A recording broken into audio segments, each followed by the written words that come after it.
নমস্কার, আমি অনুজা হালদার আবৃত্তি করছি কবি চন্দ্রনাথের লেখা কবিতা অপরাজিতা।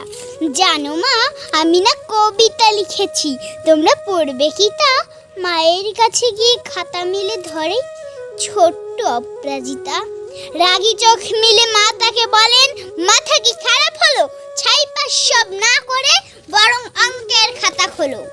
মুখ ভার করে গুটি গুটি পায়ে গেল সে বাবার কাছে। ও বাবা, কবিতা লিখেছি, তোমার দেখার সময় আছে?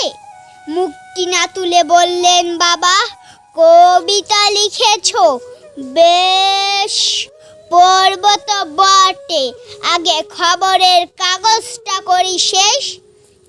অগত্যা গেল দিদিটির কাছে, ডাকলো সে, দিদি আয় দেখ না কেমন ছবিতে এঁকেছি ছোট্ট কবিতায়। দিদির দু চোখে টিফি পর্দায় ঝলমলে রোশনাই বলল, কবিতা?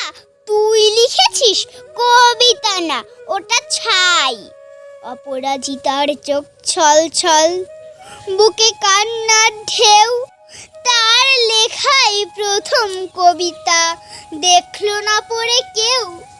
একা ঘরে বসে সামনে তাকালে মালাতে সাজানো ছবি, স্নিগ্ধ চোখে রয়েছেন যে সহজ পাঠের কবি। কবিতার খাতা মিলে সে ধরলো, ঠোঁট দুটো থরো থরো, বলল, ঠাকুর কেউ না পড়ুক, তুমি এ কবিতা পড়ো।